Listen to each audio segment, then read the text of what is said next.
ಹೇಳಿದ್ವಿ. ಈ ಜಾತಕವನ್ನ ನೋಡುವಂತ ಸಮಯದಲ್ಲಿ ಇವಾಗ ಹೇಳಿದ ಪಾಯಿಂಟ್ಗಳು ಏನಿದಾವೆ, ಜನ್ಮ ಲಗ್ನ ಅಂತಕ್ಕಂಥದ್ದು ಏನಪ್ಪಾ ಅದು ಅಂತ ಹೇಳಿದ್ರೆ ಒಂದು super impose blue screen shot ಅಷ್ಟೇನೆ. ನೀವು ಹುಟ್ಟುವಂತ ಸಮಯದಲ್ಲಿ, ಒಬ್ಬ ಜಾತಕ ಹುಟ್ಟುವಂತ ಸಮಯದಲ್ಲಿ ಒಂದು ಫೋಟೋವನ್ನ ಕ್ಲಿಕ್ ಮಾಡಿದ್ರೆ ಹೇಗಿರುತ್ತೆ ಅಷ್ಟು ಮಾತ್ರನೇ. ಹಾಗಾದ್ರೆ ಆ ಕುಂಡ್ಲಿ ಒಳಗಡೆ ನೀವು ತೀರ್ಮಾನ ಮಾಡುವಾಗ ಏನೇನು ಯೋಗಗಳಿದಾವೆ, ಏನೇನು ಅವರು ಪಡೆಯಬಹುದು ಅನ್ನೋದನ್ನ ಮೊದಲೇ ತೀರ್ಮಾನ ಮಾಡ್ತಾರೆ. ಈ ಹುಡುಗ, ಈ ಜಾತಕ, ನೀವು ಕುಂಡ್ಲಿಯನ್ನ ನೋಡ್ಕೊಂಡ್ಬಿಟ್ಟು ಯಾವ್ಯಾವ ಭಾವ ಚೆನ್ನಾಗಿದೆ, ಭಾವಾಧಿಪತಿಗಳು ಯಾರಿದ್ದಾರೆ, ಭಾವಕಾರಕರು ಅಂತಾನು ಹೇಳಿದ್ದೆ, ಅವರೆಲ್ಲ ಹೇಗಿದ್ದಾರೆ ಅಂತ ನೋಡ್ಕೊಂಡು ತೀರ್ಮಾನವನ್ನ ಮಾಡ್ತೀರ. ಒಂದು ತೀರ್ಮಾನವನ್ನ ಮಾಡಬೇಕಾದ್ರೆ, ಒಂದು ಭಾವವನ್ನು ತೀರ್ಮಾನ ಮಾಡಬೇಕಾದ್ರೆ ರೂಲ್ಸ್ ಅನ್ನು ಏನ್ ಹೇಳಿದೀವಿ, ಭಾವಕಾರಕ ಚೆನ್ನಾಗಿರಬೇಕು, ಭಾವಾಧಿಪತಿನೂ ಚೆನ್ನಾಗಿರಬೇಕು, ಭಾವದ ಒಳನು ಚೆನ್ನಾಗಿರಬೇಕು. ಭಾವಕ್ಕೆ ಯಾವುದೇ ವಿಧವಾದಂತಹ 6, 3, 6, 8, 12 ಸಂಯೋಗವಾಗಿರಬಾರದು, ಶತ್ರುಗ್ರಹ ಇರಬಾರದು, ಪಾಪಕರ್ತೃ ಯೋಗ ಇರಬಾರದು, ಇನ್ನೇನಿರಬಾರ್ದು, ಆ ಭಾವಾಧಿಪತಿ ವಕ್ರನಾಗಿರಬಾರ್ದು, ನೀಚನಾಗಿರಬಾರ್ದು, ಶತ್ರು ಮನೆಯಲ್ಲಿ ಇರಬಾರದು. ಹೀಗೆಲ್ಲ ಇದ್ದಾಗ ಆ ಭಾವವನ್ನ ಯಾವ ಭಾವದ ಬಗ್ಗೆ ನೀವು ನೋಡೋದಕ್ಕೆ ಕೇಳೋದಕ್ಕೆ ಬಂದಿರ್ತಾರೋ ಅದನ್ನ ನೀವು ಹೇಳಬಹುದು ಅಲ್ವಾ. ಈಗ ಲವ್ ಬಗ್ಗೆ ಕೇಳ್ತಿದ್ದಾರೆ ಅಂದ್ರೆ 5ನೇ ಭಾವ ನೋಡ್ತೀವಿ, 5ನೇ ಭಾವ ಚೆನ್ನಾಗಿದ್ಯಾ, 5ನೇ ಭಾವಾಧಿಪತಿ ಯಾರು, 5ನೇ ಭಾವಕ್ಕೆ ಕಾರಕ ಯಾರು, ಹೀಗೆ 3 ಪ್ಯಾಟರ್ನ್ ಅನ್ನ ತಗೊಂಡು ಒಂದು ತೀರ್ಮಾನವನ್ನ ಮಾಡ್ತೀರಾ. ನೀವು ತೀರ್ಮಾನವನ್ನ ಮಾಡೋದಕ್ಕೆ ನಿಮಗೇನ್ ಬೇಕು, ಪಾಪಗ್ರಹ ಯಾವುದು, ಶುಭಗ್ರಹ ಯಾವುದು, ಅದು ಶತ್ರು ಯಾರು, ಸ್ವಕ್ಷೇತ್ರ ಯಾರು, ಮಿತ್ರಕ್ಷೇತ್ರ ಯಾವುದು, ಮೂಲ ತ್ರಿಕೋಣ ಯಾವುದು, ವರ್ಗ ಕುಂಡಲಿಯಲ್ಲಿ ಅಂದ್ರೆ ನವಾಂಶದಲ್ಲಿ ಅಥವಾ ದ್ರೇಕಾಣದಲ್ಲಿ ಅಥವಾ ಸಪ್ತಮಾಂಶದಲ್ಲಿ ಅಂಶ ಕುಂಡಲಿ ಅಂತ ಕರಿತೀವಿ. ಆ ಅಂಶ ವರ್ಗ ಕುಂಡಲಿ, ಅದನ್ನ ವರ್ಗ ಕುಂಡಲಿ ಅಂತ ಕರಿತೀವಿ, ಅಥವಾ ಅಂಶ ಕುಂಡಲಿ ಅಂತ ಕರಿತೀವಿ, ಅಥವಾ ಡಿವಿಷನಲ್ ಚಾರ್ಟ್ ಅಂತಾನು ಕರೀತಾರೆ. D1, D2, D4, D5, D7 ಅಂತಲೇ ಬರ್ದಿರ್ತಾರೆ ಅದ್ರೊಳಗಡೆ. ಇಂಗ್ಲಿಷ್ ಅಲ್ಲಿ ನೋಡುವಾಗ ಒಳಗಡೆ D1, D2, D5 ಅಂತ ಬರ್ದಿರ್ತಾರೆ. ಅದು ವರ್ಗ ಕುಂಡಲಿ. ವರ್ಗ ಕುಂಡಲಿಯಲ್ಲಿ ಗ್ರಹಗಳು ಉಚ್ಚನಾಗಿದೆ, ಅಲ್ಲೂ ಸಹ ನೀವು ಇದೇ ಕಾನ್ಸೆಪ್ಟೇ. ಅಲ್ಲಿ ವರ್ಗ ಕುಂಡಲಿ ಒಳಗಡೆನು ಆ ನೋಡುವಂತ ಗ್ರಹ ಯಾವ ಕಾರಕತ್ವಗಳನ್ನ ನೋಡ್ತಾ ಇದ್ದೀರೋ, ಈಗ ಭಾವಕಾರಕತ್ವಗಳನ್ನ ನೋಡ್ತಾ ಇದ್ದೀರಂದ್ರೆ ಇಲ್ಲಿ ಲಗ್ನಾಧಿಪತಿ ಯಾರೇ ಆಗಿದ್ದಾರೋ ಅವನು, ಅದ್ರ ಜೊತೆಗೆ ಲಗ್ನ ಕಾರಕ ಯಾರು ಸೂರ್ಯ, ಅವನೂ ಸಹ ಅಲ್ಲಿ ನವಾಂಶದಲ್ಲಿ ಉಚ್ಚನಾಗಿರಬೇಕು, ನೀಚತ್ವ ಬರಬಾರದು, ಶತ್ರುವಾಗಿರಬಾರದು, ಶತ್ರು ಮನೆಯಲ್ಲಿ ಇರಬಾರದು, ಅಥವಾ ಆ ಲಗ್ನದೊಳಗೆ 6, 8ಕ್ಕೆ ಬರಬಾರದು. ಈ ತರ ಇದ್ದಾಗ ನಿಮ್ಗೆ ಏನಾಗತ್ತೆ, ಆ ಫಲ ಸಿಗತ್ತೆ ಅಂತ ಹೇಳ್ಬೋದು. ಈಗ ಕಾನ್ಸೆಪ್ಟ್ ಏನಪ್ಪಾ, ಅದು ಒಂದು ಕಾನ್ಸೆಪ್ಟ್ ಆಯ್ತು. ಒಂದು ಜಾತಕವನ್ನ ನೀವು ಪೋಸ್ಟ್ಪೋನ್ ಮಾಡಿದ್ರೆ ನೋಡಾಯ್ತು. ಆದರೆ ಪ್ರಶ್ನೆ ಏನು, ಕೇಳೋರು ಏನು, ಮನೆ ಯೋಗ ಇದೆ, ಮಕ್ಕಳಾಗತ್ತೆ, ಮದುವೆ ಆಗತ್ತೆ, ಆಡು ಮೂಳತ್ತು ಏನು ಹೇಳಿದ್ರು ಸಹ ನೆಕ್ಸ್ಟ್ ಕ್ವಶನ್ ರೈಸ್ ಆಗದು ಯಾವಾಗ ಆಗತ್ತೆ. ಈ ಯಾವಾಗ ಆಗತ್ತೆ ಅಂತಕ್ಕಂಥ ಕಾನ್ಸೆಪ್ಟ್ ಯಾವಾಗ ಬರುತ್ತೋ ಆವಾಗ ನಮಗೆ ಈ ದಶಾನಾಥನ ಒಂದು ಸಹಾಯ ಇಲ್ಲದೆ ನೀವು ತೀರ್ಮಾನವನ್ನ ಮಾಡೋದಕ್ಕೆ ಬರೋದಿಲ್ಲ. ಈವೆಂಟ್ಸ್ ಅನ್ನ ತೀರ್ಮಾನವನ್ನ ಮಾಡೋದು ದಶಾನಾಥನೇ. ದಶವನ್ನ ಯಾವ ತರ ತೀರ್ಮಾನ ಮಾಡಿದ್ದಾರೆ, 9 ನಕ್ಷತ್ರಗಳನ್ನ 3 ಮಂಡಲ, ಮೇಷದಿಂದ ಸಿಂಹದವರೆಗೆ 1 ಮಂಡಲ, ಸಿಂಹದಿಂದ ಧನುಸಿನವರೆಗೆ 1 ಮಂಡಲ, ಧನುಸುವಿನಿಂದ ಮೇಷದವರೆಗೆ 1 ಮಂಡಲ. ಒಂದು ಮಂಡಲದೊಳಗಡೆ 9 ಗ್ರಹಗಳು, 36 ಪಾದಗಳು, 9 ಗ್ರಹಗಳು. ಆ 9 ಗ್ರಹಗಳು ಯಾವ ರೀತಿ ಅಳವಡಿಸಿದರೋ ಅದೇ ರೀತಿಯಾಗಿ ಆರ್ಡರ್ ಅಲ್ಲಿ ದಶಾಭುಕ್ತಿ ಇರುತ್ತದೆ. ದಶಾಭುಕ್ತಿಯನ್ನು ಏನ್ ಮಾಡಿದ್ದಾರೆ, ಬೇಕಾದಷ್ಟು ದಶಾಭುಕ್ತಿ ವಿಧಾನ ಅಂತಕ್ಕಂಥದ್ದು ಒಂದು 5-6 ವಿಧವಾದಂತ ದಶಾಭುಕ್ತಿ ವಿಧಾನಗಳು ಇದಾವೆ. ಅದರಲ್ಲಿ ಪ್ರಚಲಿತವಾಗಿ ಪ್ರಖ್ಯಾತವನ್ನ ಪಡ್ಕೊಂಡಿರ್ತಕ್ಕಂಥದ್ದು ಯಾವುದಪ್ಪ ಅಂತಂದ್ರೆ ಉಡದೇಶ, ವಿಂಶೋತ್ತರಿ ದಶ ಅಂದ್ರೆ 120 ವರ್ಷಗಳ ಕಾಲ. 120, 12 ಮನೆಗಳಿಗೆ ಒಂದೊಂದಕ್ಕೆ 10 ವರ್ಷ ಅನ್ನೋ ತರ 120 ವರ್ಷಗಳ ಕಾಲ ಒಬ್ಬ ಮನುಷ್ಯನ ಆಯುಸ್ಸನ್ನ ತೀರ್ಮಾನವನ್ನು ಮಾಡಿ 12 ತಿಂಗಳು 12 ರಾಶಿ ತರ ಒಂದೊಂದು ಮನೆಗೆ 10 ವರ್ಷಗಳ ತರ ಕೊಟ್ಟು 120 ವರ್ಷಗಳನ್ನ ಮಾಡಿದ್ದಾರೆ. ಅದರಲ್ಲಿ ಏನು ವಿಶೇಷ, ಅಷ್ಟಕ ವರ್ಗದ ಪ್ರಕಾರವಾಗಿ ಮತ್ತೆ ಭಿನ್ನಷ್ಟಕದ ವರ್ಗದ ಪ್ರಕಾರವಾಗಿ ಒಂದೊಂದು ಗ್ರಹಗಳು ಒಂದೊಂದು ರಾಶಿಯಲ್ಲಿ ಕುತ್ಕೊಂಡಾಗ ತನ್ನ ಕಿರಣಗಳನ್ನ, ತನ್ನ ಅಂಶಗಳನ್ನ ಯಾವ ರೀತಿ ಕೊಡುತ್ತೆ ಅನ್ನೋದನ್ನ ಎಲ್ಲೋ ಕ್ಯಾಲ್ಕುಲೇಷನ್ ಮಾಡಿ ಒಂದು ಪ್ಯಾಟರ್ನ್ ಅನ್ನ ಒಂದು ಆರ್ಡರ್ ಅನ್ನ ಮಾಡಿದ್ದಾರೆ. ಏನ್ ಆರ್ಡರು? ದಶಾಭುಕ್ತಿ ಆರ್ಡರ್ ಅಂತ. ಅದು ಆರ್ಡರ್ ಹೇಗಿರುತ್ತೆ ಅಂತ ಹೇಳಿದ್ರೆ ಈಕ್ವಲೈಸ್ ಆಗಿರಲ್ಲ, ಅನ್ಈಕ್ವಲೈಸ್ ನಂಬರ್ ಆಗಿರುತ್ತೆ. ಅದನ್ನ ನೀವು ಯಾವಾಗಲೂ ಜ್ಞಾಪಕದಲ್ಲಿ ಇಟ್ಕೊಂಡಿರ್ಬೇಕು. ಏನು? ಮೊದಲನೇದು, ನಮ್ಮ ಕಾಲಪುರುಷನ ತತ್ವದಲ್ಲಿ ಪ್ರಾರಂಭವಾಗ್ತಕ್ಕಂಥದ್ದು ಮೊದಲನೇ ನಕ್ಷತ್ರ ಯಾವುದು? ಕೇತು ನಕ್ಷತ್ರ. ಮೊದಲನೇ ನಕ್ಷತ್ರ ಕೇತು ನಕ್ಷತ್ರ, ಆಮೇಲೆ ಭರಣಿ, ಆಮೇಲೆ ಶುಕ್ರ, ಆಮೇಲೆ ಸೂರ್ಯ, ಆಮೇಲೆ ಚಂದ್ರ. ಹಂಗೆ ನೀವು ನಾನು ಹೇಳುವಾಗ ನಿಮಗೆ ಮನಸ್ಸಿಗೆ ಬರಬೇಕು. ಯಾಕಂದ್ರೆ ನಿಮಗೆ ಆಲ್ರೆಡಿ ರಾಶಿ, ನಕ್ಷತ್ರ ಎಲ್ಲ ನಿಮ್ಮ ತಲೆ ಒಳಗಡೆ ಇದೆ. ನಾನು ಹೇಳುವ ಕಾರಣ ನಿಮ್ಮ ತಲೆ ಮುಂದ್ಗಡೆ ನಿಮ್ಮ ಬರಬೇಕೀಗ. ಮೇಷ ರಾಶಿ ಇಲ್ಲಿದೆ, ಮಿಥುನ ರಾಶಿಯಲ್ಲಿದೆ, ಧನುಸು ರಾಶಿಯಲ್ಲಿದೆ ಅಂತ ಜ್ಞಾಪಕ ಹಂಗೇ ಬಂದ್ಬಿಡ್ಬೇಕು. ಆ ಇದು ಕುಂಡ್ಲಿ ನಮ್ಮ ಕಣ್ಣು ಮುಂದ್ಗಡೆ ಬರ್ಲಿಲ್ಲ ಅಂತ ಹೇಳಿದ್ರೆ ಪ್ರಿಡಿಕ್ಷನ್ ಅನ್ನ ಹೇಳೋದಕ್ಕೆ ಸಾಧ್ಯವಾಗಲ್ಲ. ಹುಡುಕ್ಬೇಕು. ಮೇಷ ರಾಶಿಯಲ್ಲಿದೆ, ಶುಕ್ರ ಎಲ್ಲಿದ್ದಾನಪ್ಪ, ಅವನೆಲ್ಲಿದ್ದಾನಪ್ಪ, ಇವನೆಲ್ಲಿದ್ದಾನಪ್ಪ ಅಂತ ಹುಡುಕ್ಬೇಕು. ನೀವು ಪ್ರಾಕ್ಟೀಸ್ ಮೇಕ್ ಮ್ಯಾನ್ ಪರ್ಫೆಕ್ಷನ್ ಅಂತೇಳಿ ಪ್ರಾಕ್ಟೀಸ್ ಪ್ರಾಕ್ಟೀಸ್ ಪ್ರಾಕ್ಟೀಸ್. ಮೇಷರಾಶಿಯಲ್ಲಿ ಮೊದಲನೇ ನಕ್ಷತ್ರ ಕೇತುವಿನ ನಕ್ಷತ್ರ. ಸಿಂಹರಾಶಿ ಮಂಡಲದಲ್ಲಿ ಮೊದಲನೇ ನಕ್ಷತ್ರ ಕೇತು ನಕ್ಷತ್ರ. ಧನುಸುವಿನ ಮಂಡಲದಲ್ಲಿ ಮೊದಲನೇ ನಕ್ಷತ್ರ ಕೇತು ನಕ್ಷತ್ರ. ಸೊ ಹಾಗಾಗಿ 9 ಭಾಗವಾಗಿ ಮಾಡಿದ್ದಾರೆ, 9 ನಕ್ಷತ್ರ, 9 ಗ್ರಹಗಳಿಗೆ. ಈಗ ಮೊದಲನೇ ನಕ್ಷತ್ರ ಕೇತು ನಕ್ಷತ್ರ, ಅದಾದ ಮೇಲೆ ಶುಕ್ರ, ಇದೆಲ್ಲ ಬರುತ್ತೆ ಆರ್ಡ್ರು. ಯಾವುದು? ಕೇತು ಅಂದ್ರೆ ಯಾವ್ದು ಬರುತ್ತೆ? ಅಶ್ವಿನಿ, ಭರಣಿ, ಕೃತಿಕಾ, ರೋಹಿಣಿ, ಮೃಗಶಿರ, ಆರಿದ್ರ, ಪುನರ್ವಸು, ಪುಷ್ಯ, ಆಶ್ಲೇಷ. ಅದನ್ನ ನಾನು ಆರ್ಡರ್ ಅಲ್ಲಿ ಬರ್ಕೊಂಡು ಹೋಗಿ ಬರೀರಿ, ಗಟ್ ಮಾಡಿ, ಆರ್ಡರ್ ಅಲ್ಲೇ ಬರಬೇಕು, ಯಾವುದೇ ಕಾರಣಕ್ಕೂ ಹಿಂದೆ ಮುಂದೆ ಆಗಬಾರದು ಅಂತ ಹೇಳಿದ್ದೆ. ನೀವು ಗಟ್ ಮಾಡಿದಿರ. ಈಗ ನೀವೇನ್ ಗಟ್ ಮಾಡ್ಬೇಕಂತಂದ್ರೆ ಅಶ್ವಿನಿ ಮಖ ಮೂಲ ಕೇತುವಿನ ನಕ್ಷತ್ರ ಯಾವ್ದಿದೆಯೋ ಅಶ್ವಿನಿ ಮಖ ಮೂಲ ಕೇತು. ಇನ್ಯಾವುದು? ಶುಕ್ರ ನಕ್ಷತ್ರ ಭರಣಿ, ಪುಬ್ಬ, ಪೂರ್ವಾಷಾಢ, ಉತ್ತರಾಷಾಢ, ಪೂರ್ವಾಷಾಢ ಇದು ಶುಕ್ರ. ರವಿಯ ನಕ್ಷತ್ರ ಕೃತಿಕಾ, ಉತ್ತರಾಷಾಢ. ಆಮೇಲೆ ಬುಧನ, ಅದು ಕುಜನ ನಕ್ಷತ್ರ. ಕುಜ ಅಲ್ಲ, ಅಲ್ಲಿರೋದು ಯಾರು? ಚಂದ್ರ. ಚಂದ್ರನ ನಕ್ಷತ್ರ ಯಾವುದು? ರೋಹಿಣಿ, ಹಸ್ತ ಮತ್ತೆ ಶ್ರವಣ. ಆಮೇಲೆ ಇನ್ಯಾವ್ದು ಎಷ್ಟು ಬರುತ್ತೆ? ಮೃಗಶಿರ. ಮೃಗಶಿರ ಯಾರ್ದು? ಕುಜನದು. ಮೃಗಶಿರ ನಕ್ಷತ್ರ ಚಿತ್ತಾ ನಕ್ಷತ್ರ, ಧನಿಷ್ಠ ನಕ್ಷತ್ರ. ಆಮೇಲೆ ನೆಕ್ಸ್ಟ್ ಯಾವ್ದು ಬರುತ್ತೆ? ಮೃಗಶಿರ ಆದ ಮೇಲೆ ಯಾವ್ದು ಬರುತ್ತೆ? ರಾವಿನ ನಕ್ಷತ್ರ, ಆರಿದ್ರ ನಕ್ಷತ್ರ. ಆರಿದ್ರ, ಸ್ವಾತಿ, ಶತಭಿಷ. ಆಮೇಲೆ ಏನು ಬರುತ್ತೆ? ರಾಹು ಆದ್ಮೇಲೆ ಗುರುವಿನ ನಕ್ಷತ್ರ, ಪುನರ್ವಸು, ವಿಶಾಖ, ಪೂರ್ವಭಾದ್ರ. ಆಮೇಲೆ ಏನು ಬರುತ್ತೆ? ಶನಿಯ ನಕ್ಷತ್ರ, ಪುಷ್ಯ, ಅನುರಾಧ, ಉತ್ತರ ಭಾದ್ರ. ಕೊನೆಯಲ್ಲಿ ಬರೋದು ಬುಧನ ನಕ್ಷತ್ರ, ಆಶ್ಲೇಷ ನಕ್ಷತ್ರ, ಜ್ಯೇಷ್ಠ ನಕ್ಷತ್ರ, ರೇವತಿ ನಕ್ಷತ್ರ. ಈ ತರ ನೀವು ಕಂಠಪಾಠವನ್ನ ಮಾಡ್ಕೊಳ್ಬೇಕು. ಅದಾದ್ಮೇಲೆ ಏನ್ ಮಾಡಬೇಕು?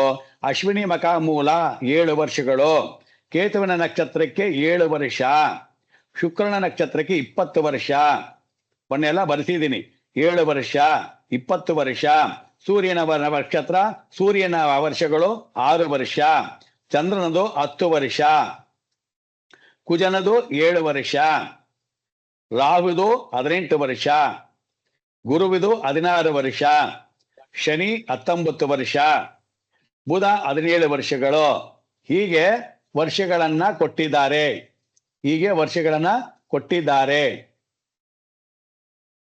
ಮ್ಯೂಟ್ ಮಾಡಿದ್ದನ್ನ ಏನಕ್ಕೆ ಓಪನ್ ಮಾಡ್ತಿದ್ದೀರಾ ನೀವು? ಮಂಜುನಾಥ್, ಏನಾನ ಮಾತಾಡೋದಾಗಿರ ಮಾತಾಡಿ.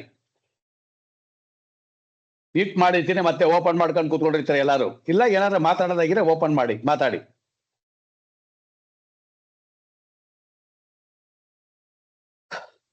ಓಕೆ. ಸೊ ಹಾಗಾದ್ರೆ ಈಗ ನಿಮಗೆ ಒಂದು ಪ್ಯಾಟರ್ನ್ ಗೊತ್ತಾಯ್ತು. ದಶಾವರ್ಷ ಅಂತಕ್ಕಂಥದ್ದು 120 ವರ್ಷ. 120 ವರ್ಷ. ಈಗ ನಿಮಗೆ ಯಾರು ಯಾವ ನಕ್ಷತ್ರದಲ್ಲಿ ಹುಟ್ಟಿದ್ದಾರೋ ಆ ನಕ್ಷತ್ರದ ದಶಾಭುಕ್ತಿ ನಾತಾನೆ ಮೊದಲನೇ ದಶವಾಗಿ ಬರುತ್ತೆ. ಅಶ್ವಿನಿ ನಕ್ಷತ್ರದಲ್ಲಿ ಹುಟ್ಟಿದ್ರೆ ಕೇತುವಿನ ದಶೆ ನಡೆಯುತ್ತೆ. ಅಥವಾ ಇನ್ಯಾವುದೋ ಇದು ಈ ಕಡೆ ಶ್ರಾವಣ ನಕ್ಷತ್ರದಲ್ಲಿ ಹುಟ್ಟಿದ್ರೆ ಚಂದ್ರನ ದಶೆ ಇರುತ್ತೆ. ಇಂಥದೇ ಜಾಗದಲ್ಲಿ ಇರಬೇಕು ಅಂತ ತೀರ್ಮಾನವನ್ನ ಮಾಡೋದಕ್ಕೆ ನೀವಾಗ್ಲಿ ನಾನಾಗ್ಲಿ ಆಗಲ್ಲ. ಇದು ಎಲ್ಲ ಬ್ರಹ್ಮಲಿಖಿತ, ಪೂರ್ಣ ಸಿದ್ಧಾಂತ, ಪೂರ್ಣ ಯೋಜಿತವಾಗಿರ್ತಕ್ಕಂಥ ಕಾಲನಾಟಕನ ಒಂದು ನಾಟಕ. ಅದರಲ್ಲಿ ನೀವೆಲ್ಲ ಪಾತ್ರಧಾರಿಗಳು ಮಾತ್ರ. ಇಲ್ಲಿ ಯಾರೂ ಯಜಮಾನರಿಲ್ಲ. ನಾವು ನೆಪ ಮಾತ್ರಕ್ಕೆ ನಾಟಕ ಮಾಡ್ತಿರೋದು. ಕೊಟ್ಟಿರುವಂತ ಪಾತ್ರಗಳಲ್ಲಿ ನನಗೆ ಒಬ್ಬ ಜ್ಯೋತಿಷ್ಯ ಗುರು ಅಂತ ಮಾಡಿದ್ದಾರೆ, ನೀವು ಜ್ಯೋತಿಷಿ ವಿದ್ಯಾರ್ಥಿಗಳಂತ ಮಾಡಿದ್ದಾರೆ, ಇನ್ಯಾರಿಗೋ ಮಿನಿಸ್ಟರ್ ಅಂತ ಮಾಡಿದ್ದಾರೆ, MLA ಅಂತ ಮಾಡಿದ್ದಾರೆ, ಒಬ್ಬನ ಭಿಕ್ಷುಕನಾಗಿ ಮಾಡಿದ್ದಾರೆ, ಒಬ್ಬನನ್ನು ಲಕ್ಷಾಧಿಪತಿಯನ್ನಾಗಿ ಮಾಡಿದ್ದಾರೆ.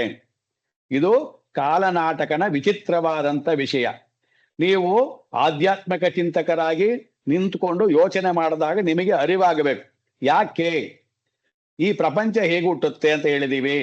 ಒಂದು ಹೆಣ್ಣು ಒಂದು ಗಂಡು, ಪ್ರಕೃತಿಯಲ್ಲಿ ಬರುವಂತಹ ಸೂರ್ಯನ ಕಿರಣಗಳಿಂದ ಬರುವಂತ ದವಸ ಧಾನ್ಯಗಳನ್ನೆಲ್ಲ ತಿಂದು ಉಂಡು ಬೆಳೆಯುವಂತ ಈ ಜೀವ, ಬೆಳೆದಿರ್ತಕ್ಕಂಥ ಈ ಜೀವ ಯಾಕೆ ಈ ತರ ಒಂದು ಅವಸ್ಥೆಯನ್ನ ಪಡುತ್ತೆ? ಏನು ಕಾರಣ ಅದಕ್ಕೆ? ನಾನು ಮನುಷ್ಯನೇ, ಅವನು ಮನುಷ್ಯನೇ, ಒಬ್ಬ MLA ಆಗಿದ್ದಾನೆ, ಒಬ್ಬ ಕಡು ಬಡವನಾಗಿದ್ದಾನೆ. ಇದನ್ನೆಲ್ಲ ಒಂದು ಯೋಚನೆಯನ್ನ ಮಾಡಬೇಕು. ಆ ಯೋಚನೆಯನ್ನ ಮಾಡಿದಾಗಲೇ ನಮಗೆ ಒಂದು ದಾರಿ ಸಿಕ್ಕೋದು. ಪ್ರಪಂಚದಲ್ಲಿ ನೀವು ಯಾಕೆ, ಹೇಗೆ, ಯಾವಾಗ, ಎಂತ ವಿಚಾರಣೆ ಮಾಡದಲೇ ಇದ್ದರೆ ಯಾವುದೇ ಕೆಲಸಗಳಲ್ಲಿ ನೀವು ಮಾಡೋಕ್ಕಾಗಲ್ಲ. ಆಗ ನಿಮಗೆ ಸಿಕ್ಕಿರ್ತಕ್ಕಂಥದ್ದು ಈ ಜ್ಯೋತಿಷ. ಇದನ್ನ ಇಟ್ಕೊಂಡು ನಾವು ಡೆವಲಪ್ ಮಾಡ್ತಾ ನೋಡಿದಾಗ ನಿನ್ನ ಕರ್ಮ ಫಲಗಳನ್ನು ತಿಳಿಯಬಹುದು. ನಿನ್ನ ಎಲ್ಲಾ ವಿಧವಾದ ವಿಚಾರಗಳನ್ನು ತಿಳಿಸ್ತಕ್ಕಂಥದ್ದು ಏಕೈಕ ಒಂದು ಆಧಾರವಾಗಿರ್ತಕ್ಕಂಥದ್ದು ಯಾವ್ದಪ್ಪ ಅಂತ ಹೇಳಿದ್ರೆ ವೇದದಿಂದ ಬಂದಿರತಕ್ಕಂಥ ಒಂದು ಜ್ಯೋತಿಷ, ಈ ಶಾಸ್ತ್ರ. ಸೊ ಇವಾಗ ನೀವೇನ್ ಮಾಡಿದ್ರಿ, ಒಂದು ದಶಾಭುಕ್ತಿ ಅಂತಕ್ಕಂಥದ್ದನ್ನ ಕಲಿಯೋದಕ್ಕೆ ಒಳಗಡೆ ಹೋಗ್ತಾ ಇದ್ದೀರಾ. ದಶ ಅಂತಕ್ಕಂಥದ್ದು 120 ವರ್ಷ ಅಂತ ಆಯ್ತು. ಇಂಥದೇ ನಕ್ಷತ್ರದಲ್ಲಿ ಹುಟ್ಟಬಾರ್ದು ಅಂತ ಏನೂ ಇಲ್ಲ, ಎಲ್ಲಿ ಬೇಕಾದ್ರೂ ಹುಟ್ಟಬಹುದು. ನಿಮಗೆ ಗೊತ್ತಾಗ್ಬೇಕಾಗಿರೋದೇನೆಂದ್ರೆ ಅವನು ಯಾವ ನಕ್ಷತ್ರದಲ್ಲಿ ಹುಟ್ಟಿದ್ದಾನೆ, 1ನೇ ಪಾಯಿಂಟು. ಯಾವ ನಕ್ಷತ್ರದಲ್ಲಿ ಎಷ್ಟು ಡಿಗ್ರಿ ಒಳಗಡೆ ಹುಟ್ಟಿದ್ದಾನೆ ಅನ್ನೋದು 2ನೇ ಪಾಯಿಂಟು. ಯಾಕೆ ಅಂತ ಹೇಳಿದ್ರೆ, ಈಗ ನಮಗೆ ಒಂದು ನಕ್ಷತ್ರವನ್ನ 4 ಪಾದ ಮಾಡಿದೀವಿ, ಅಶ್ವಿನಿ 4 ಪಾದ ಮಾಡಿದೀವಿ. ಎಲ್ಲವ ನಕ್ಷತ್ರನ್ನ 27 ನಕ್ಷತ್ರಗಳನ್ನ 4 ಪಾದಗಳು ಮಾಡಿಕೊಂಡು 108 ಪಾದಗಳನ್ನ ಮಾಡಿದೀವಿ. 12 ರಾಶಿ 27 ನಕ್ಷತ್ರ 108 ಪಾದಗಳನ್ನ ಮಾಡಿದೀವಿ. ಆ 108 ಪಾದಗಳಲ್ಲಿ ಯಾರು ಎಲ್ಲಿ ಬೇಕಾದ್ರೂ ಹುಟ್ಟಬಹುದು ಅಂತ ಹೇಳಿದೀವಿ. ಅದೇ ತರ ನಮಗೆ ಬೇಕಾಗಿರೋದೇನು, ಯಾವ ನಕ್ಷತ್ರದಲ್ಲಿ ಯಾವ ಪಾದದಲ್ಲಿ ಹುಟ್ಟಿದ್ದಾರೆ ಅನ್ನೋದು ನಮಗೆ ಬೇಕು, ಕ್ಲಾರಿಟಿ. ಅದಿದ್ರೇನೆ ಅವ್ರಿಗೇನಾಗತ್ತಂದ್ರೆ ದಶಾಭುಕ್ತಿಯನ್ನು ಹೇಳೋದಕ್ಕೆ ಆಗತ್ತೆ. ಏನ್ ಹೇಳುತ್ತೆ ಅದು? ಯಾವಾಗ್ಲೂ ನಾವೇನ್ ಹೇಳ್ತೀವಿ, ಒಬ್ಬ ವ್ಯಕ್ತಿ ಇಂದಿನ ಕರ್ಮಗಳನ್ನ ಅನುಭವಿಸಿ ಈ ಕರ್ಮವನ್ನ ಅನುಭವಿಸೋದಕ್ಕೆ ಬಂದಿದ್ದಾನೆ ಅಂತ ಶಾಸ್ತ್ರಕಾರರು ಪುರಾಣರು ಹೇಳ್ತಾರೆ. ಕೇತು ನಕ್ಷತ್ರದಲ್ಲಿ ಹುಟ್ಟಿದಾನೆ ಅಂತ ಹೇಳಿದ್ರೇನು?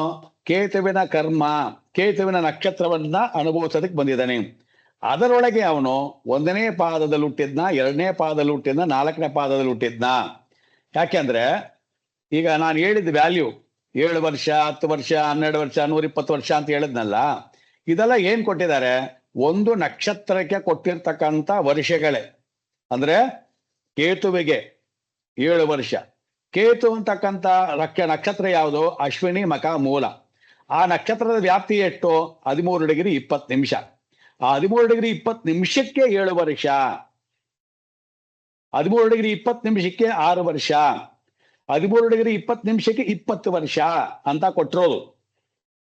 ಅದರೊಳಗಡೆ ಅವ್ರು ಯಾವ ಪಾದದಲ್ಲಿದ್ದಾರೆ? 1ನೇ ಪಾದದಲ್ಲಿದೆ, 4ನೇ ಪಾದದಲ್ಲಿ ಅಂತ ನೋಡ್ಕೊಂಡಾಗ ಪಾದ ಅಂತ ಬರ್ದಿದ ತಕ್ಷಣ ನಿಮಗೆ ಒಂದು ತಲೆಗೆ ಬಂದ್ಬಿಡ್ಬೇಕು. ಏನು? ಸಿಂಪಲ್ ಆಗಿ 13 ಡಿಗ್ರಿ 20 ನಿಮಿಷ ಅಂತಕ್ಕಂಥದ್ದನ್ನ, ಈ 13 ಡಿಗ್ರಿ 20 ನಿಮಿಷ ಅಂತಕ್ಕಂಥದ್ದನ್ನ ಎಷ್ಟು ಕೊಟ್ಟಿದ್ದಾರೆ? ಒಂದು 20 ವರ್ಷ ಕೊಟ್ಟಿದ್ದಾರೆ, ಶುಕ್ರನ ನಕ್ಷತ್ರ. ಈಗ 4 ಪಾದ ಅಂದ್ರೆ ಇದನ್ನ 4 ಭಾಗ ಮಾಡಿದ್ದಾರೆ. ಅವಾಗ ಇದು 4 ಭಾಗ ಮಾಡಿ 20ನ್ನ 4 ಭಾಗ ಮಾಡಿದ್ರೆ 5 5 5 5. ಅವಾಗ 1ನೇ ಪಾದದಲ್ಲಿ ಹುಟ್ಟಿದರೆ 5 ಪಾದ ಇಲ್ಲ, 5 ಪಾದ ಮುಗಿದು ಇನ್ನು 15 ಪಾದ ಉಳಿದಿದೆ. 2ನೇ ಪಾದದಲ್ಲಿ ಹುಟ್ಟಿದ್ದಾರೆ ಅಂತ ಹೇಳಿದ್ರೇನು?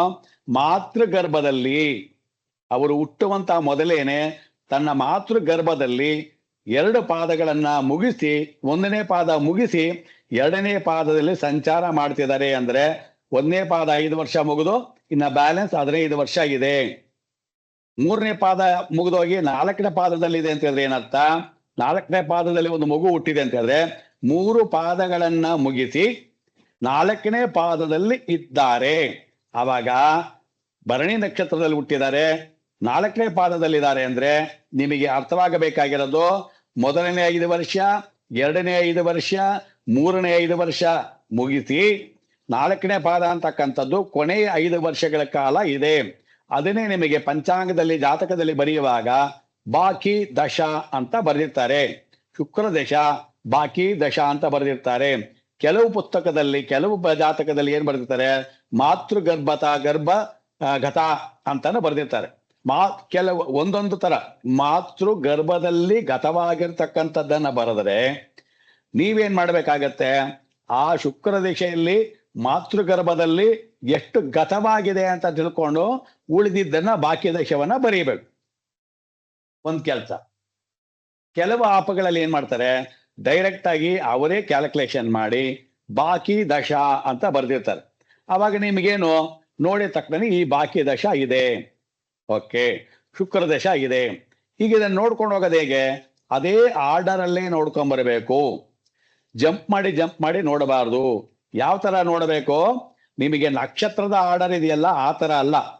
ಇಲ್ಲಿ ಈ ಒಂದು ಕಾಲಪುರುಷನ ಅಂಗಭಾಗದಲ್ಲಿ ನಕ್ಷತ್ರಗಳು ಹೇಗೆ ಹೇಗೆ ಸ್ಥಿತವಾಗಿದ್ದಾವೋ ಆ ಆರ್ಡರ್ ಪ್ರಕಾರವಾಗಿ ನೀವು ಒಂದಾದ ಮೇಲೆ ಒಂದು ನೋಡ್ಕೊಂಡ್ ಬರಬೇಕು.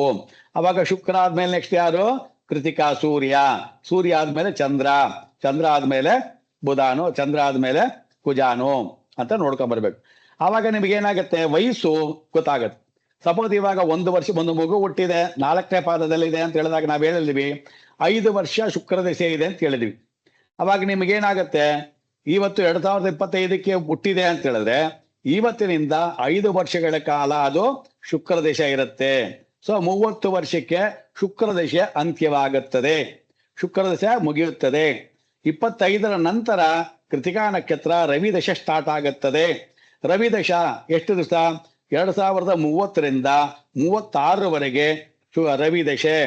36ರಿಂದ ಮತ್ತೆ 10 ವರ್ಷ ಸೇರಿದ್ರೆ 46 ವರ್ಷದವರೆಗೆ ಇದು ಚಂದ್ರ ದಶೆ.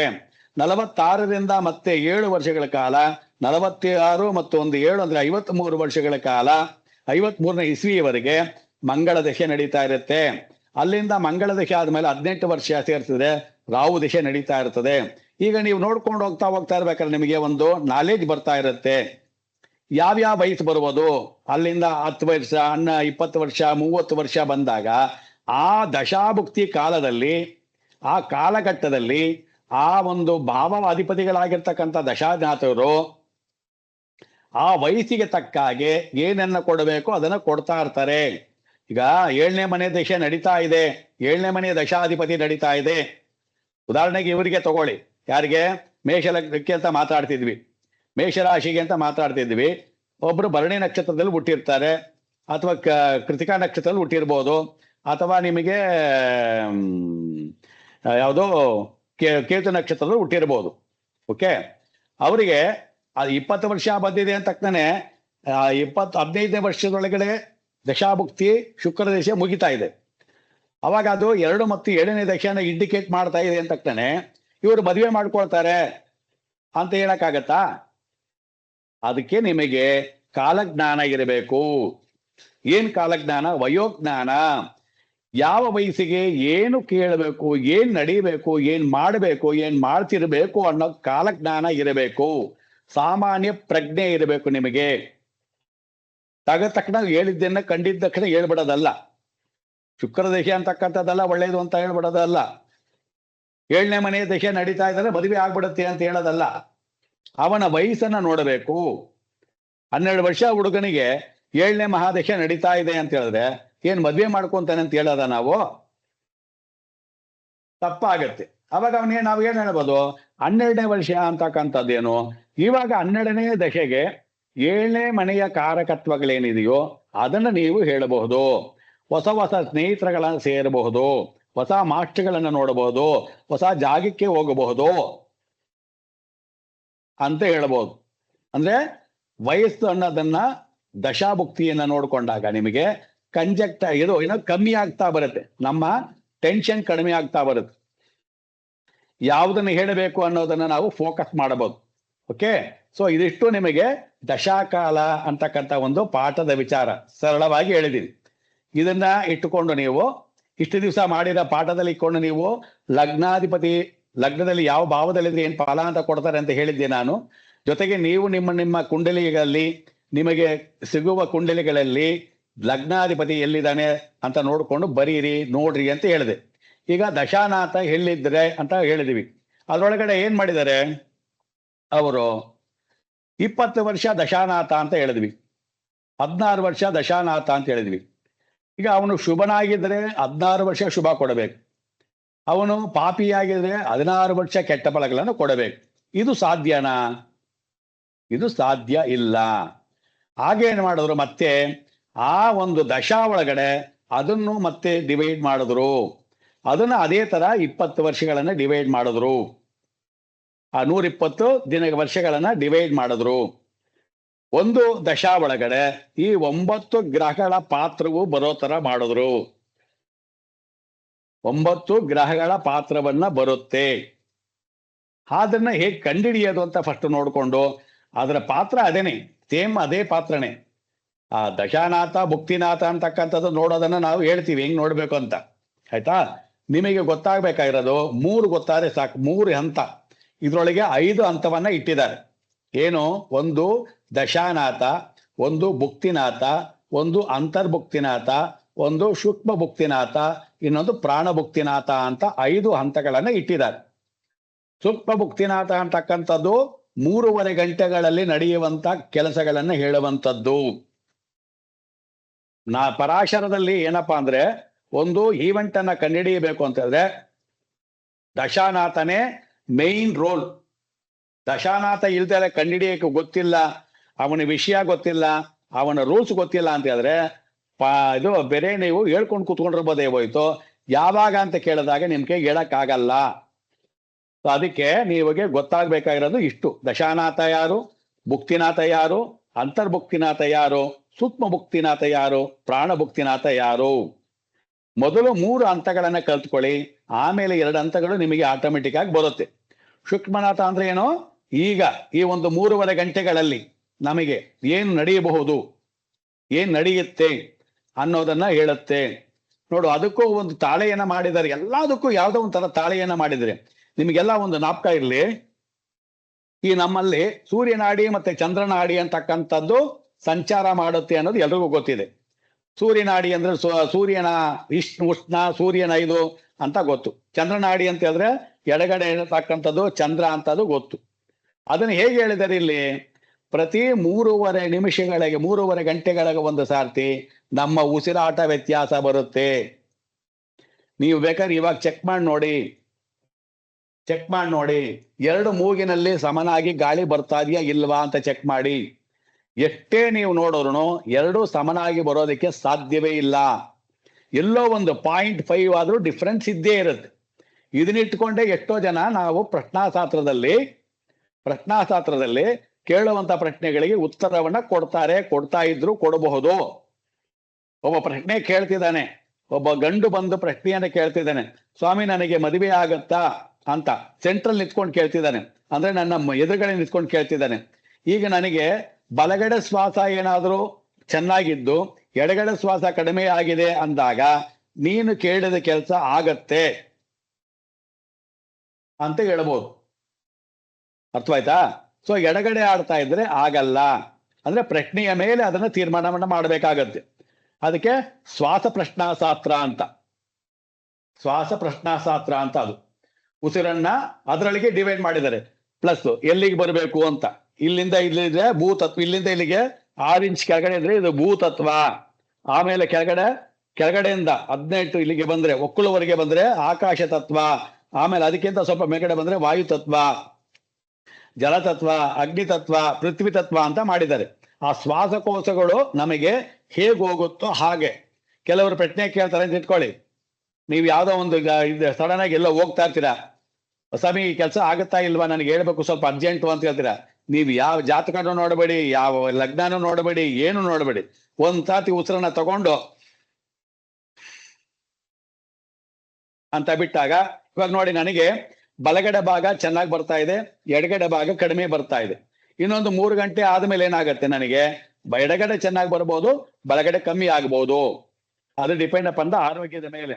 ಮೂಗ್ ಕಟ್ಕೊಂಡಿದೆ, ನೆಗಡಿ ಬಂದಿದೆ ಅಂದ್ರೆ ಅದು ಬೇರೆ. ಮೂಗ್ ಬಂದಿದೆ, ನೆಗಡಿ ಬಂದಿದೆ, ಆರೋಗ್ಯ ಸಮಸ್ಯೆ ಬಂದಿದೆ, ಅದು ಬೇರೆ. ಆರೋಗ್ಯವಾಗಿದ್ದು ನೀವು ಶ್ವಾಸವನ್ನ ನೋಡ್ತೀವಿ ಅಂತ ಹೇಳಿದ್ರೆ ಈ ಪ್ರಶ್ನೆಗಳಿಗೆ ಉತ್ತರವನ್ನ ನೀವು ಕೊಡಬಹುದು. ಅರ್ಥವಾಯ್ತಾ?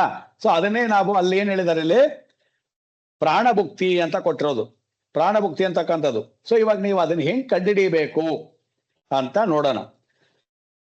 ಮೊನ್ನೆನೋ ಒಂದ್ಸಾತಿ ಹೇಳಿದ್ದೆ ನಾನು ಹೆಂಗ್ ಕಂಡುಹಿಡಿಯಬೇಕು ಅಂತ. ಬಟ್ ನೀವ್ ಯಾರು ಅದ್ರ ಬಗ್ಗೆ ಪ್ರಶ್ನೆ ಏನು ಕೇಳಿಲ್ಲ, ನಾವೇ ಹೇಳ್ಬಿಡೋಣ ಅಂತೇಳಿ. ನೋಡಿ, ದಶಾವರ್ಷ ಅಂತಕ್ಕಂಥದ್ದು ಹೆಂಗ್ ಕಂಡುಹಿಡಿಬೇಕಂದ್ರೆ ಮಾಮೂಲಿ ಕೊಟ್ಟಿರ್ತಾರೆ. ದಶಾವರ್ಷ ಅಂತಕ್ಕಂಥದ್ದು ಹೆಂಗ್ ಕೊಟ್ಟಿರ್ತಾರೆ, ಇಲ್ಲಿ ಕೊಟ್ಟಿದೀವಲ್ವಾ, ಈ ತರ ಕೊಟ್ಟಿದ್ದಾರೆ. ಏನು ದಶಾವರ್ಷ ಅಂತಕ್ಕಂಥದ್ದು, ಕೇತುಗೆ 7 ವರ್ಷ, ಶುಕ್ರನಿಗೆ 20 ವರ್ಷ, ಟೋಟಲ್ 120 ವರ್ಷ ಅಂತ. ಇದನ್ನೆಲ್ಲ ನಿಮಗೆ ಕಂಠಪಾಠ ಮಾಡಬೇಕು. ಈಗ ದಶಾನಾಥನನ್ನ ಕಂಡುಹಿಡಿಯೋದು ಹೆಂಗಪ್ಪ, ಭುಕ್ತಿನಾಥನನ್ನ ಕಂಡುಹಿಡಿಯೋದು, ದಶಾನಾಥನಲ್ಲ ಭುಕ್ತಿನಾಥನನ್ನ ಕಂಡುಹಿಡಿಯೋದು ಹೆಂಗೆ ಅಂತ ಒಂದು ಪೇಪರ್ ಅಲ್ಲಿ ಬೇಕಾದ್ರೆ ಬರ್ಕೊಳ್ಳಿ. ದಶಾನಾಥನನ್ನ ಕಂಡುಹಿಡಿಯುವುದು ಹೇಗೆ ಅಂತ. ಸರಿ, ಭುಕ್ತಿನಾಥನನ್ನ, ದಶಾನಾಥ ನಿಮಗೆ ಯಾವ ನಕ್ಷತ್ರ ಆಗಿದೆಯೋ ಆ ನಕ್ಷತ್ರ ಅಧಿಪತಿ ಪ್ರಕಾರವಾಗಿ ನಿಮಗೆ ದಶಾನಾಥ ಬಂದ್ಬಿಡ್ತಾನೆ. ದಶಾನಾಥನ ಪ್ರಾಬ್ಲಮ್ ಇಲ್ಲ. ದಶಾನಾಥನಲ್ಲೂ ನೀವು ಏನ್ ಕಂಡುಹಿಡಿಬೇಕು, ದಶಾನಾಥನಲ್ಲೂ ಏನ್ ಕಂಡುಹಿಡಿಬೇಕು ನೀವು, ಆ ದಶಾನಾಥನಲ್ಲಿ ಎಷ್ಟು ಭಾಗ್ಯದ ತಾಯಿ ಗರ್ಭದಲ್ಲಿ ಕಳೆದು ಹೋಗಿದೆ, ಇನ್ನು ಎಷ್ಟು ಬಾಕಿ ಇದೆ ಅಂತ ಗೊತ್ತಾಗಬೇಕಲ್ವಾ?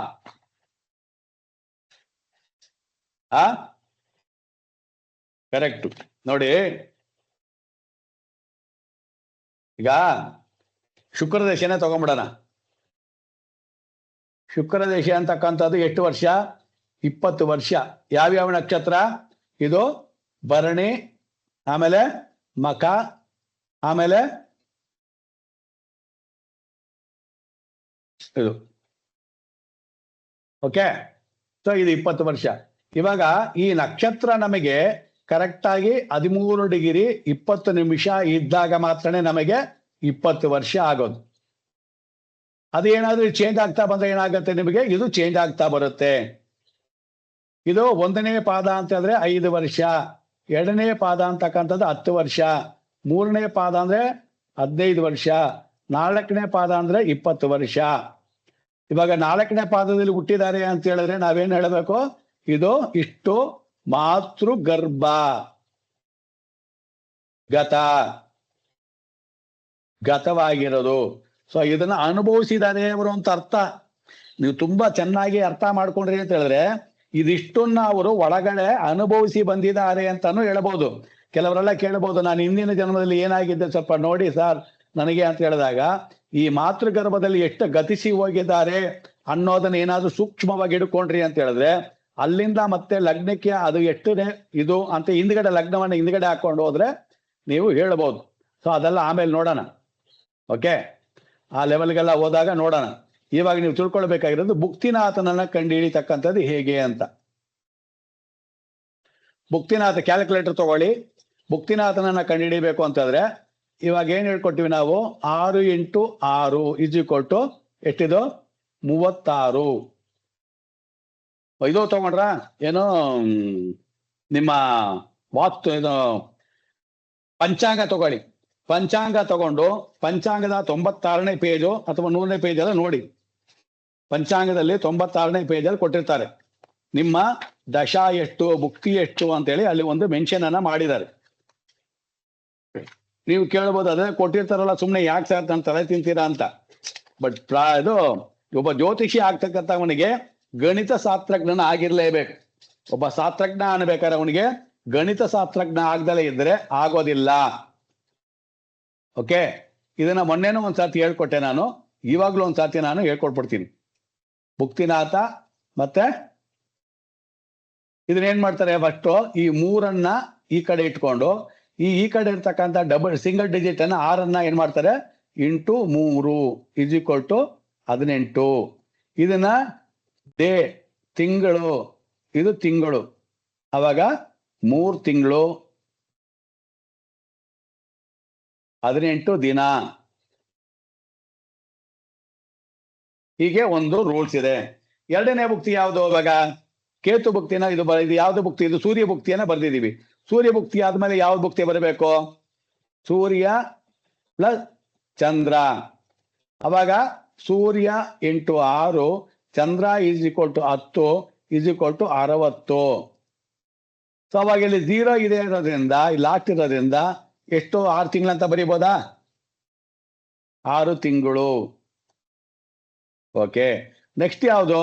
ಸೂರ್ಯ ಪ್ಲಸ್ ಕೇತು, ಸಾರಿ ಕುಜ, ಮೃಗಶಿರ ನಕ್ಷತ್ರ. ಅವಾಗ 6 ಇಂಟು 7, 6 7 ಎಷ್ಟು? 42. 42. ಸೊ ಇವಾಗ ಈ ಮೊದಲೇ ತಗೊಂಡ್ಬಿಟ್ಟು ಲಾಸ್ಟಿಗೆ ಏನ್ ಮಾಡಬೇಕು? ಇಂಟು 3 ಮಾಡಬೇಕು. ಅವಾಗ 4 ತಿಂಗಳು. ಈ 2 ಇಂಟು 3 6 ಡೇ, 6 ಡೇಸ್. ಇದು ಕರೆಕ್ಟ್ ಆಗಿದೆಯಾ ಅಂತ ನಿಮಗೆ ನೋಡ್ಬೇಕಾದ್ರೆ ನಿಮ್ಮ ಪಂಚಾಂಗದಲ್ಲಿ ನೋಡೋದೆ ಗೊತ್ತಾಗತ್ತೆ. ಇದೊಂದು ಮೆಥಡು. ಇದೊಂದು ಮೆಥಡ್ ಆದ್ಮೇಲೆ ಇವಾಗ ನಾನು ಹೇಳ್ಕೊಡೋ ಸುಲಭವಾದ ಮೆಥಡ್ ಅನ್ನ ನೋಡಿ. ಅದು ಇದೇ ತರ ಇರುತ್ತೆ. ಕ್ಯಾಲ್ಕುಲೇಟರ್ ತಗೊಳ್ಳಿ, ಅದು ಇದೇ ತರನೇ ಇರುತ್ತೆ. ಸ್ವಲ್ಪ ಏನಪ್ಪಾ ಅಂದ್ರೆ ಇಲ್ಲಿ ಬರ್ದಿದ್ದೀನಿ ನಾನು.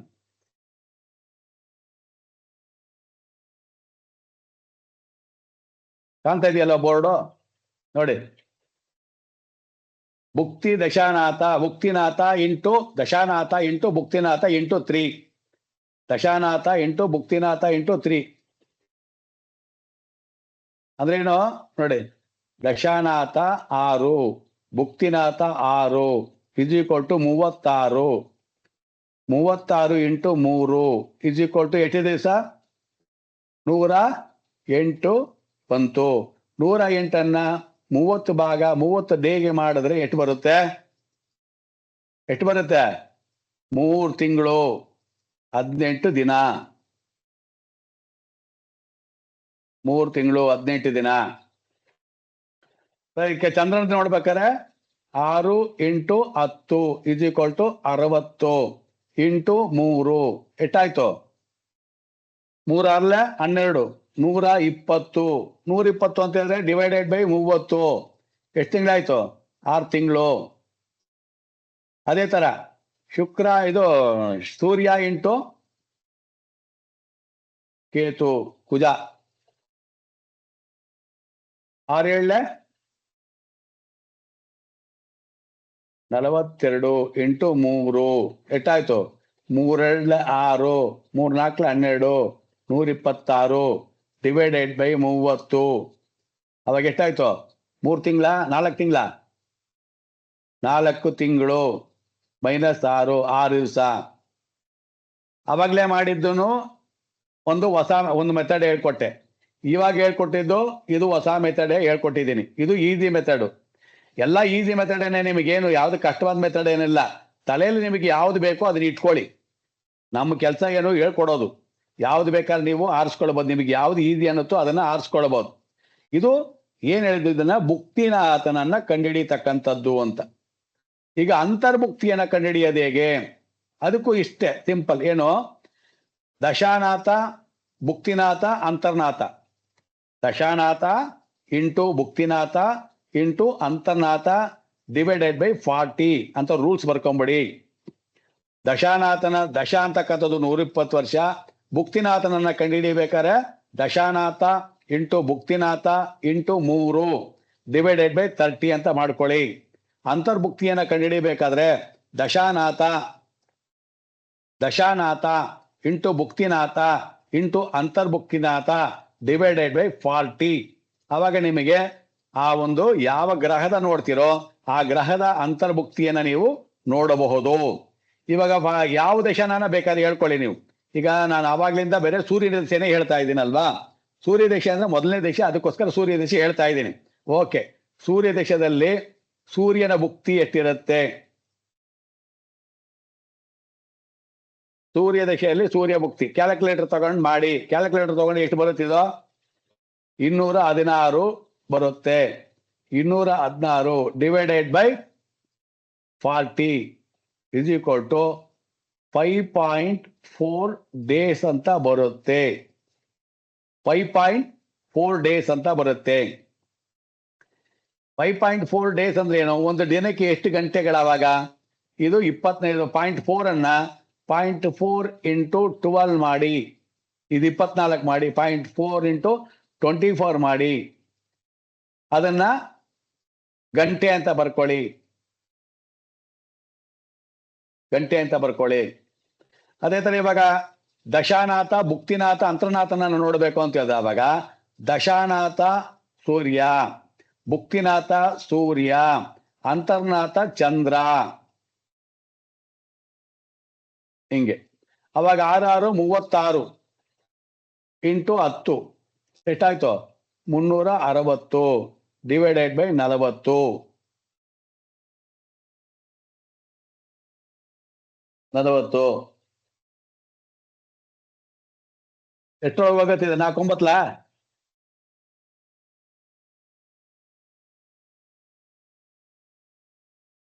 ಎಷ್ಟು?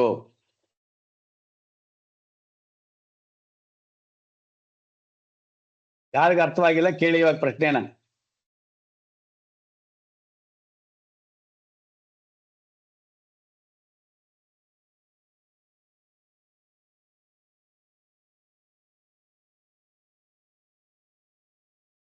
ಯಾರಿಗ ಅರ್ಥವಾಗಿಲ್ಲ ಪ್ರಶ್ನೆ ಕೇಳಿ.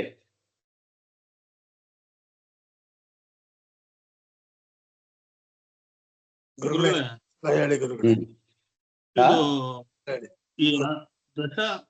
ದಶ ಇದು ಭುಕ್ತಿನಾಥ, ಅಂತರ್ಭುಕ್ತಿನಾಥ ಇವ್ರು ಬೇರೆ ಬೇರೆ ಆಗ್ತಾ ಇರ್ತಾರ? ಹೌದು, ನಿಮ್ಮ ಪಂಚಾಂಗದಲ್ಲಿ ನೋಡಿ ಅಲ್ಲ, ದಶಾನಾಥ ಬೇರೆ, ಭುಕ್ತಿನಾಥ ಬೇರೆ. ಈಗ ಹೆಂಗ್ ಸ್ಟಾರ್ಟ್ ಆಗತ್ತೆ ಇದು ಅಂತ ಹೇಳಿದ್ರೆ, ಮೊದಲನೇ ದಶ ಯಾವ್ದು ಸ್ಟಾರ್ಟ್ ಆಗುತ್ತೋ ಆ ದಶಾನಾಥನೇ ಮೊದಲನೇ ಭುಕ್ತಿನಾಥನಾಗ್ತಾನೆ. ಆ ದಶಾನಾಥನೇ ಭುಕ್ತಿನಾಥನಾಗಿ, ಆ ಭುಕ್ತಿನಾಥನೇ ಅಂತರ್ಭುಕ್ತಿನಾಥನಾಗಿ, ಆ ಅಂತರ್ಭುಕ್ತಿನಾಥನೇ ಸೂಕ್ಷ್ಮ ಭುಕ್ತಿ, ಪ್ರಾಣಭುಕ್ತಿಯಾಗಿ ಸೂಕ್ಷ್ಮ ಭುಕ್ತಿ ಆಗ್ತಾನೆ. ಅಂದ್ರೆ ಸೂರ್ಯನ ದಶ ಬಂದಾಗ ಅವನೇ ಭುಕ್ತಿನಾಥ, ಅಂತರ್ನಾಥ ಮತ್ತೆ ಎಲ್ಲವೂ ಅವನೇ ಆಗ್ತಾನೆ. ಅದಾದ್ಮೇಲೆ ಏನಾಗುತ್ತೆ, ಅಂತರ್ನಾಥ ಚೇಂಜ್ ಆಗ್ತಾನೆ, ಭುಕ್ತಿನಾಥನು ಚೇಂಜ್ ಆಗ್ತಾ ಬರ್ತಾನೆ. ದಶಾ ಮಾತ್ರ ಹಾಗೆ ಇರುತ್ತೆ, ದಶಾ ಮಾತ್ರ ಹಾಗೆ ಇರುತ್ತೆ. ನಿಮಗೆ ಗುರುಗಳ ಒಂದು ಎಕ್ಸಾಂಪಲ್ ಆಗಿ ತೋರಿಸಿ ಗುರುಗಳ, ಗೊತ್ತಾಗ್ತಲ್ಲ ಒಂಚೂರು. ಏನ್ ಎಕ್ಸಾಂಪಲ್ ತೋರ್ಸ್ಲಿ ನಾನು ಇವಾಗ? ಯಾವ್ದಾದ್ರು ಒಂದು ಕುಂಡಲಿ ಬಗ್ಗೆ ಒಂಚೂರು ಹಾಕಿ ನೋಡಿ ಗುರುಗಳ, ಗೊತ್ತಾಗ್ತದೆ ಅಂತ ಅಷ್ಟೇ. ಅಲ್ಲ, ನಿಮಗೆ ಕಾನ್ಸೆಪ್ಟ್ ಏನ್ ಅರ್ಥ ಆಗಿಲ್ಲ ಅದನ್ನ ಹೇಳಿದ್ರೆ ನಾನು ಅರ್ಥ. ನಿಮ್ಗೆ ಪ್ರಿಡಿಕ್ಷನ್ ಬೇಕಾ, ಏನ್ ಬೇಕು? ಪ್ರೊಡಕ್ಷನ್ ಏನ್ ಬೇಡ ಗುರುಗಳೇ. ಈಗ ಏನಂದ್ರೆ ಇದು ಒಂದು ಕುಂಡಲಿ ತಗೊಂತೀವಿ, ಕುಂಡಲಿ ತಗೊಂಡಾಗ ಅದ್ರಲ್ಲಿ ಯಾವ ತರ ನಾವು ದಶಾನಾಥ, ಭುಕ್ತಿನಾಥನೆಲ್ಲ ಒಂದ್ ಕಡೆಯಿಂದ ನೋಡ್ಬೋದು ಅನ್ನೋದು ಒಂದು. ಅದೇ ನೀವು ಪ್ರಿಡಿಕ್ಷನ್ ಕೇಳ್ತಾರ ನೀವು. ಅಲ್ಲ ಗುರುಗಳೇ, ಹೇಳ್ಕೊಟ್ಟಿದ್ದು ಅರ್ಥ ಆಯ್ತು. ಅಲ್ಲ, ನೀವು ಕೇಳ್ತಾ ಇರೋದು ಪ್ರಿಡಿಕ್ಷನ್ ಕೇಳ್ತಿದ್ದೀರಾ. ಪ್ರಿಡಿಕ್ಷನ್ ಅಲ್ಲ ಗುರುಗಳೇ, ಅದು ಒಂದ್ಸತಿ ಈ ತರ ಬರುತ್ತೆ ಅನ್ನೋದು ನಾವು ನೋಡ್ಕೊಳೋದಕ್ಕೆ ಅಷ್ಟೇ.